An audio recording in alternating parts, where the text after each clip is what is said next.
সবথেকে ইম্পর্ট্যান্ট একটা জিনিস হচ্ছে সেকেন্ড হ্যান্ড কার মার্কেটে আপনি যখন কোনো গাড়ি কিনতে যান তখন সেই গাড়িটার 6 মাস বা 1 বছর পরে যখন তার ট্যাক্স ফেল হয়ে যাবে, তো সেই ট্যাক্স ক টাকা আসবে, এক্স্যাক্ট কত টাকা আসবে সেইটা কোনো ডিলার বা কোনো সেলার বলে না। সো আপনি নিজে থেকেই ভেরিফাই করে দেখে নিতে পারবেন যে সেই গাড়ির ট্যাক্স কত টাকা আসবে যদি 5 মাস বা 6 মাস পরে বা 1 বছর পরে যদি সেই গাড়ির ট্যাক্স ফেল হয়ে যায়। তো সেটাই আমি তোমাদেরকে দেখাবো যে সেই ট্যাক্সের এক্স্যাক্ট অ্যামাউন্টটা তুমি কিভাবে বার করবে ও নানান জরুরি কাগজপত্র যেটা সেকেন্ড হ্যান্ড 4 চাকা গাড়ি নিতে গেলে যে কাগজপত্রগুলো তোমাদেরকে ভালো করে ভেরিফাই করে দেখে নিতে হবে, সেই সব জিনিসগুলো। পেছনে যে ইয়ন গাড়িটা দেখাচ্ছিলাম ওই গাড়ির উদাহরণস্বরূপ আমি তোমাদেরকে সবকিছু বাই ডিটেলসে তোমাদেরকে দেখিয়ে দিচ্ছি। আর প্রত্যেকটা ওয়েবসাইট বা প্রত্যেকটা অ্যাপের লিঙ্ক আমি আমার ডেসক্রিপশানে দিয়ে দেবো। ও ডেসক্রিপশানে আমাদের ডিলার পয়েন্টের একটা হোয়াটসঅ্যাপ চ্যানেল আছে, সেই চ্যানেলে তোমরা জয়েন করে নাও। ও ভিডিওটা পুরোটা দেখবে, নাহলে কিছু বুঝতে পারবে না। পুরোটা দেখবে, নিজে থেকে ভেরিফাই করবে, তারপরে লাইক শেয়ার সাবস্ক্রাইব করবে। তো হ্যালো গাইস, তোমরা দেখছো নেক্সট জেন এম পরিবহন, এই অ্যাপটা তোমাদের ফোনে ইনস্টল করে নেবে। করে নিলে এরকম ইন্টারফেস আসবে, এরপরে তোমরা এটাকে লগ ইন করে নেবে মোবাইল নাম্বার দিয়ে, ওটিপি দিয়ে লগ ইন করে নেওয়ার পরে এখানে সার্চের অপশান আসবে। সার্চের অপশান দেখা পাচ্ছ, এটাতে গাড়ির নাম্বারটা সার্চ করবে। লালিয়ন গাড়ির নাম্বারটা আমি সার্চ করে নিয়েছি। এখানে নাম দেখা পাচ্ছ দুর্গেশ উপাধ্যায়, আমার কাছে এটা আছে আর সেটা আছে বলে আমি দেখা পাচ্ছি। সো তোমাকে এখানে কটা জিনিস মেনশন আছে, যে কটা তোমাদেরকে দেখে নিতে হবে। ব্যারাকপুর আরটিও আছে, আর ইউরো 4 মানে BS4, BS3, BS6। BS4, BS6 হলে ভালো, কারণ BS3 এখন ব্যান হয়ে গেছে, যেটা CF হচ্ছে না। 15 বছর পরে আর গাড়ির মেয়াদ এক্সটেন্ড করা যাচ্ছে না। সো BS4 হলে সব থেকে ভালো। BS4 হলে তুমি আর 15 বছর পরে আবার 5 বছর বাড়াতে পারবে। আরেকটা জিনিস হচ্ছে এই হাইপোথিকেটেড মানে হচ্ছে গাড়িটা লোনে নেওয়া ছিল না ক্যাশে নেওয়া ছিল। যদি এটা ক্যাশে নেওয়া থাকে তাহলে এখানে নো লেখা থাকবে, আর যদি এটা লোনে নেওয়া থাকে তাহলে এখানে ইয়েস লেখা থাকবে। দুটোর মধ্যে কোনোটাই অসুবিধা নেই, কিন্তু যদি এখানে ইয়েস থাকে, এই নোর জায়গায় যদি ইয়েস থাকে, তোমরা ওই গাড়ির এনওসিটা চাইবে, ঠিক আছে? কারণ ব্যাংক থেকে এনওসি দিয়েছে কি দেয়নি সেটা আছে কি সেটা জেনে নেবে। আর একটা জিনিস হচ্ছে এই রেজিস্ট্রেশন ডেট, তারপরে এই ফিটনেস আপ টু মানে কতদিন তার মেয়াদ আছে। BS4 হলে 30-এর পরে আবার বাড়ানো যাবে। তারপরে আছে ট্যাক্স, এই যে ট্যাক্স দেখছো 25শে জুন 25/6 যে ট্যাক্স ফেল আছে, সেই ট্যাক্সটা কাটাতে গেলে ক টাকা এক্স্যাক্ট অ্যামাউন্ট আসবে সেটা আমরা দেখব। তুমি যখন কোনো গাড়ি নেবে তখন সেই গাড়ির ক্ষেত্রেও দেখে নেবে যে ট্যাক্স কতদিন আছে।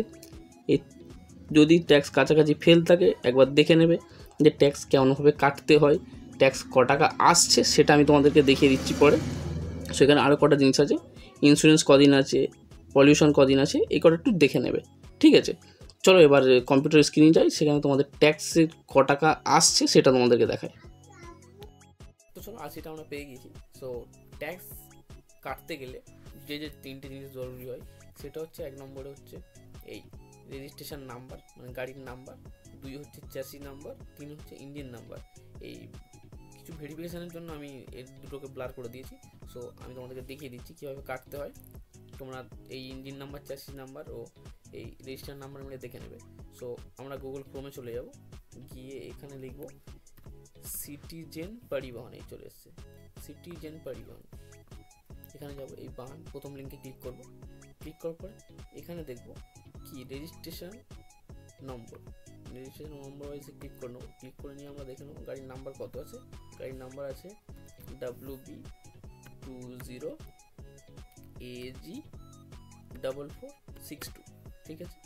এখানে কোনো সময় সিলেক্ট স্টেট, সিলেক্ট আরটিও করতে দেয়, আবার নাও করতে দেয়, ঠিক আছে? এটা ওয়েবসাইটের প্রবলেম। সো এখানে দুবার ক্লিক করে, এই দুটোতে দুবার ক্লিক করে এই অ্যাকসেপ্ট করে এই চেকবক্স টিক মার্ক করে দেবে, দিয়ে প্রসেস মারার পরে এইখানে একটা প্রসেস চলে এসেছে, আরেকবার প্রসেস মারার পরে এই পেজটা খুলবে। এই পেজে সব রকম ডিটেলসে সব রকম কাজ হয়। এটা সরকারি ওয়েবসাইট। সো তোমরা দেখতে পাচ্ছ, এখানে যাবে, এখানে গিয়ে সার্ভিস, এই সার্ভিস দেখা পাচ্ছে। এই সার্ভিসে গিয়ে এই ট্যাক্স ফি সার্ভিস, এখানে যাবে, গিয়ে পে ইউর ট্যাক্স। এটা সব গাড়ির ক্ষেত্রে সেম। কারণ কি বলতো, যদি তুমি অন্য, এটা আমি ইয়ন দিয়ে উদাহরণ দেখাচ্ছি, আর যদি এটা অন্য কোনো গাড়ির ক্ষেত্রে হয়, ঠিক আছে, সেটাও তোমরা এইভাবেই দেখে নিতে পারবে।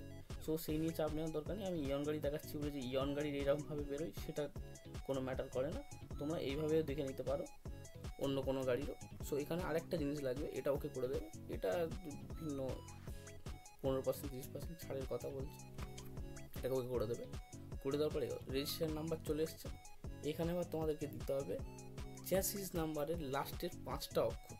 চ্যাসি নাম্বারের যে লাস্টের 5টা অক্ষর আছে সেটা তোমাদেরকে দিতে হবে।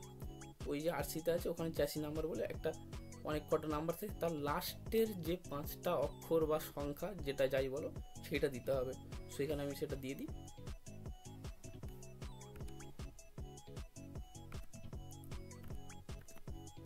চলো, দেওয়া হয়ে গেছে। এবার ভেরিফাই ডিটেলস করে দিই। এখানে একবার অসুবিধা হয় কারণ সরকারি ওয়েবসাইট তো একটু প্রসেস নেবে, নেওয়ার পর আর একবার সাবমিট মারবে। ভেরিফাই হয়ে গেল, এবার সাবমিট নিল। সাবমিট নেওয়ার পরে এখানে তোমার গাড়ির নাম্বারটা একবার মিলিয়ে নেবে এসে, ঠিক আছে। এই গাড়ির নাম্বার WB20AG4462, এই নাম্বারটা মিলিয়ে নিলে, মিলিয়ে নেওয়ার পরে এখানে তোমাদেরকে দেখতে হবে MV tax, motor vehicle tax. এখানে ট্যাক্স মোড, ট্যাক্স ফ্রম মানে কত ডেট থেকে ট্যাক্স আপ টু কত ডেট পর্যন্ত। এখানে ট্যাক্স অ্যামাউন্ট মানে ক টাকা ট্যাক্স, আর পেনাল্টিটা হলো যে কেউ হয়তো কারোর হয়তো 20-তে ট্যাক্স ফেল হয়ে গিয়েছে কিন্তু সে কাটায়নি ট্যাক্স, সে 2-4 বছর পরে ধর 2024-এ বা 2025-এ ট্যাক্স কাটাচ্ছে, তখন তার এই পেনাল্টিটা ধরে, মানে একটা ফাইন বলা হয়, লেট ফাইন। তারপরে আরও এদিকে অনেক রকম অ্যামাউন্ট আছে, এগুলোতে যাচ্ছে না, এগুলো সচরাচর কাজে লাগে না। সেখানে সিলেক্টে ক্লিক করবে, লামসাম 5 ইয়ার, ঠিক আছে, এটাতে ক্লিক করবে।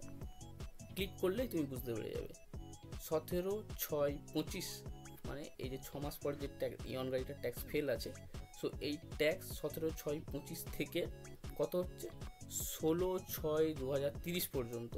ট্যাক্স ফ্রম থেকে ট্যাক্স আপ টু, এটা ক টাকা পড়ছে আমাদের, ট্যাক্স অ্যামাউন্ট পড়ছে 17,602 টাকা, ঠিক আছে। 17,000, কারণ এটা আমাদের লেট ফাইন নয়, পেনাল্টি হয়নি, কারণ আমরা ট্যাক্স থাকতে থাকতে ট্যাক্স কেটে নেবো, সো পেনাল্টি হয়নি, 0, এই সব 0 থাকে। সম্মোট আমাদের টোটাল পড়ছে, আমাদের টোটাল কত পড়ছে 17,602 টাকা। এবার এখানে কিছু কিছু চার্জ লাগে, সার্ভিস চার্জ আর ট্রানজ্যাকশান চার্জ লাগে, যেটা আমাদের সম্মোট পড়ছে 17,642 টাকা।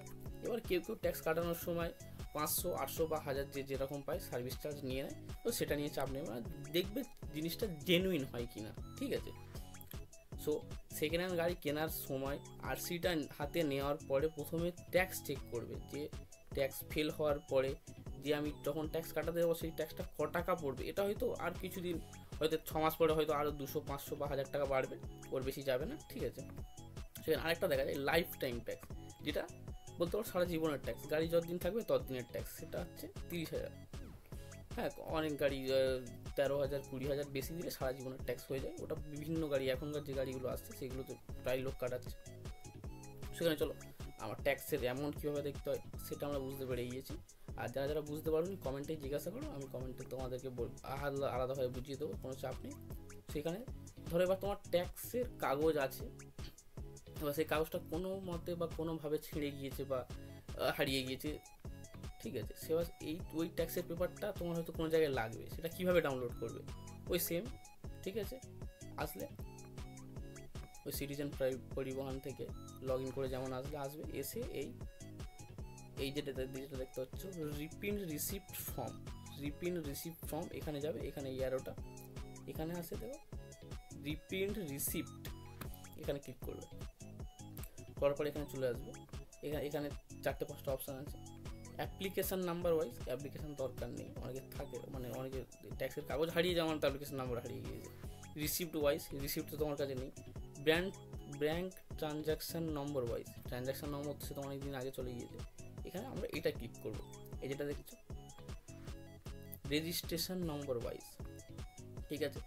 সো এই সিলেক্ট ট্রানজ্যাকশানে আমরা সিলেক্ট করব ট্যাক্স, ঠিক আছে, ট্যাক্সের পেপার সিলেক্ট অ্যাপ্লিকেশানে আমরা সিলেক্ট করব আরটিও এন্ড, অনলাইন সার্ভিস নয়, আরটিও এন্ড সিলেক্ট করবো। সিলেক্ট করার পরে এখানে আমরা রেজিস্ট্রেশন নাম্বারটা দেবো। রেজিস্ট্রেশন নাম্বার কত ছিল, WB20AG4462, ঠিক আছে। এটা তোমরা ফোনেও করতে পারো, কোনো চাপ নেই, ফোনেও সেম প্রসেস, ডেস্কটপ সাইটও করতে হবে না, ফোনেও সেম প্রসেস। সো এখানে আরেকটা জিনিস লাগে, চ্যাসিস নাম্বার। চ্যাসিস নাম্বারটা আমি মেনে নিই।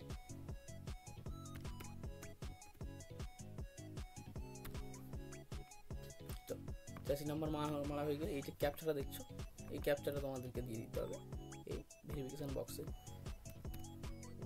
YD64X। তারপরে কী করবে, শো ডিটেলস। শো ডিটেলস মানলে এখানে যত ট্রানজ্যাকশান হয়েছে সব ট্রানজ্যাকশানের হিস্ট্রি এখান থেকে তুমি ডাউনলোড করতে পারবে। সো এখানে অনেক সময় প্রথম পেজে থাকে ট্রানজ্যাকশান ডিটেলস, এখানে দেখবে এমভি ট্যাক্স বলে একটা অপশান থাকবে, এমভি ট্যাক্স প্রথম পেজে নেই, দ্বিতীয় পেজে যাবে। আরেকটা দেখে নেবে এমভি ট্যাক্স প্রথমে আছে, এটা কত থেকে কত, এটা 20 আগস্ট কাটা হয়েছিল, ঠিক আছে। 20 আগস্ট কাটানোর পরে এটা ধরো এবার শেষ হয়ে যাবে, এটাও দেখে নেবে। এটা 2015 কাটা হয়েছিল, 2015 জুনে কাটানো হয়েছিল। সো এই ট্যাক্সের পেপারটা আদেও ফেল হয়ে গিয়েছে। সো এই ট্যাক্সের পেপারটা তোমার দরকার নেই, তোমার রিসেন্ট যেটা, রিসেন্ট সব থেকে কাছাকাছি যেটা, সেটা করে নেবে, এখানে আসবে। সো আমাদের কোনটা লাগবে, এই লাইনেরটা লাগবে 19 নম্বরে, এই registration number, transaction ID, transaction amount আর রিসেন্ট এমপি ট্যাক্সের ডেট, ঠিক আছে। এখান থেকে প্রিন্ট রিসিপ্ট, এই চলে এলো, এই চলে এলো, তোমরা দেখা পাচ্ছ দুর্গেশ উপাধ্যায়। এটা হলো তোমার কারেন্ট যে ট্যাক্সটা আছে সেই ট্যাক্সের রিসিপ্ট। সো 6 মাস পরে যখন ইয়ন গাড়িটার ট্যাক্স ফেল হবে, তারপরে যখন ট্যাক্স কাটাবে তখন এইরকম একটা রিসিপ্ট দিয়ে দেবে। এখান থেকে প্রিন্ট চাইলে প্রিন্ট করবে, বা এখানে সেভ অ্যাজ করে সেভ করে নেবে। চলো আমি সেভ করে নিই জিনিসটা, আমি আমার ডাউনলোড ফোল্ডারে সেভ করছি।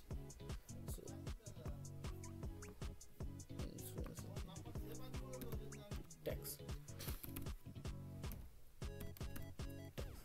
চলো